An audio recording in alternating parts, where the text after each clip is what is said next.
दोस्तों नमस्कार। आज का जो अपना मैं वीडियो लेके आया हूँ वो है विद्यार्थी जीवन और विद्यार्थी को 10वीं के बाद में किस क्षेत्र में उनको जाना चाहिए उनके बारे में आपको बताऊंगा। तो मैं वीडियो स्टार्ट करने से पहले आप सबसे मेरी रिक्वेस्ट है कि आप मेरे चैनल को सब्सक्राइब करें, लाइक करें और फॉलो करें। जो मेरे फेसबुक पेज है आपको रोज़ाना नए नए वीडियो में देता रहूँगा। तो हेलो दोस्तों, बच्चे क्या करते हैं कि 10वीं के बाद में उनको जब ध्यान नहीं होता है कि आगे किस क्षेत्र में उनको जाना है, वो क्या करते हैं कि एक बच्चा जाता है उनके पीछे वही चला जाता है, आर्ट्स लेता है जो ज़्यादातर गांव के अंदर अवेलेबल होती है। लेकिन मेरा आपको कहना है कि अगर आपके 10वीं के अंदर अच्छे अंक हैं, 10वीं में अगर आपको फर्स्ट डिवीजन से अच्छे अंक प्राप्त हुए हैं तो आपको अपना कैरियर बहुत ही सोच विचार करके आपको चुनना है। क्योंकि 11th के बाद में जो सब्जेक्ट आप लेंगे वही आपके जीवन का एक पार्ट्स बनेगा। जिस क्षेत्र में आपको रुचि है उस क्षेत्र में आप जा सकते हैं और आपको अपने मन में एक जुनून जगाना पड़ेगा कि मुझे इस क्षेत्र में जाना है और इनसे मेरी लाइफ बन सकती है। तो मैं आपको आज एक सजेशन दूंगा कि अगर 10वीं के अंदर अगर आपके नंबर अच्छे हैं, 70 के एबो नंबर है, तो आप साइंस लीजिए। अगर आपके नंबर 70 से और 60 के बीच में हैं तो आप कॉमर्स और साइंस दोनों ले सकते हैं। अगर आपका 60 से कम परसेंटेज है तो आप आर्ट्स ले सकते हैं। लेकिन अब आपको ये तय करना है कि आपको किस क्षेत्र में जाना है। आपको डॉक्टर बनना है या इंजीनियर बनना है या आपको टीचर बनना है या आपको आईएएस बनना है, आईपीएस बनना है। वो इस 10वीं के बाद में ही आपको एक गोल करना पड़ेगा। और आगे बढ़ने के लिए हर एक व्यक्ति के मन में एक गोल होना चाहिए। कोई भी कार्य कीजिए, आप किसी भी प्रकार का कार्य कीजिए, उसके अंदर एक गोल होना चाहिए। कि गोल का मतलब होता है कि मुझे वहाँ पे निशाना लगाना है तो वहीं निशाना लगाना है। जिसके पास में गोल नहीं होता है और टारगेट नहीं होता है वो व्यक्ति सफल नहीं होता है। आप घर से बाहर निकले, किसने पूछा आप कहाँ जा रहे, तो कहीं यहीं बाहर जा रहा हूँ, वो नहीं, वो अनसक्सेस लोग हैं कि मैं उस स्टेशन पे जा रहा हूँ, उस शहर में जा रहा हूँ।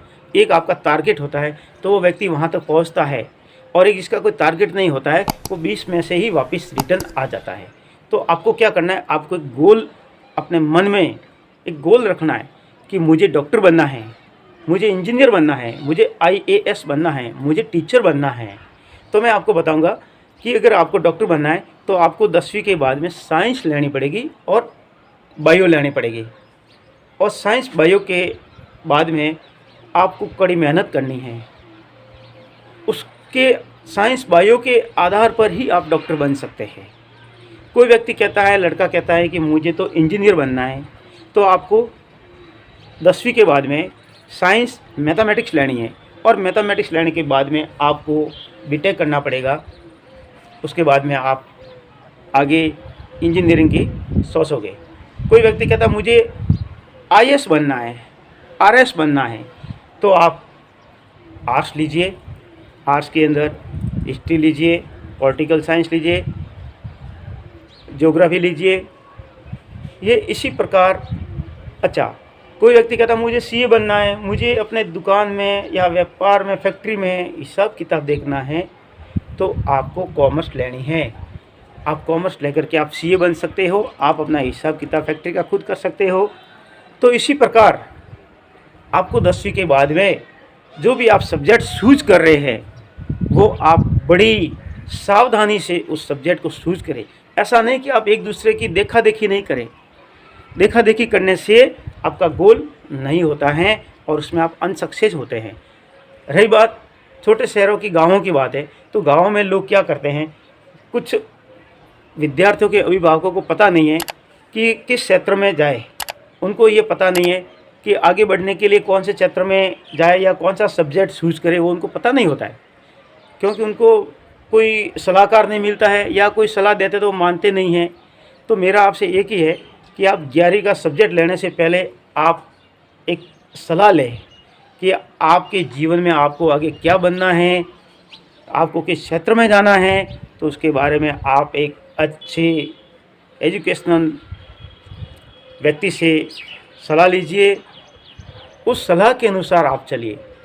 अच्छा, रही बात अगर आप साइंस ले रहे हैं तो उसके अंदर बच्चे की IQ, बच्चे की मेंटल एबिलिटी, बच्चे की उसकी हैबिट और आपके पीछे की मनी, उसके अंदर दोनों ज़रूरी है। अभिभावकों को भी पीछे सपोर्ट करना पड़ेगा, भारी फीस होगी और बच्चा भी उसमें बहुत ज़्यादा एक्टिव चाहिए, बहुत ज़्यादा मेहनत की ज़रूरत होती है। रही बात बच्चा एक्टिव है, होशियार है, लेकिन उसके गार्जियन सपोर्ट नहीं करते हैं, तो वो क्या करते, आर्ट्स में चले जाते या किसी सब्जेक्ट में चले जाते। उसमें क्या होता है, बेसिकली एक गाँवों के अंदर, छोटे शहरों में, कस्बों में एक लोगों के अंदर भ्रांति रहती है कि आगे जाके क्या करेंगे, नौकरी थोड़ी मिलेगी। वो एक अनसक्सेसफुल लोग बोलते हैं, अरे नौकरी लगेगी, आप सक्सेस बनेंगे। पढ़ाई एजुकेशनल एक नौकरी के लिए ही नहीं है। एजुकेशन, शिक्षित व्यक्ति कोई भी कार्य कर सकता है, वो अपनी अच्छी तरीके से दुकान चला सकता है। शिक्षित व्यक्ति एक अच्छी तरह से ना किसान का कार्य कर सकता है। शिक्षित व्यक्ति एक अच्छी तरह से अपनी फैक्ट्री चला सकता है। शिक्षित व्यक्ति बहुत कुछ कार्य कर सकता है। तो आपके मन में ये नहीं होना चाहिए कि शिक्षा सिर्फ एक नौकरी के लिए है। शिक्षा हर क्षेत्र में आगे बढ़ाती है व्यक्ति को। शिक्षित व्यक्ति किसी न किसी रूप में आगे बढ़ता ही है, नहीं तो फिर वो अशिक्षित व्यक्ति दूसरों की मदद लेता है। तो आज इस वीडियो में मैं इतना ही कहूँगा कि आपको 10वीं के बाद में एक मन में गोल होना चाहिए, उस गोल के अनुसार आपको आगे बढ़ना है और आप किसी एक अच्छे सलाहकार की आप सलाह लीजिए और उसके अनुसार आगे चलिए।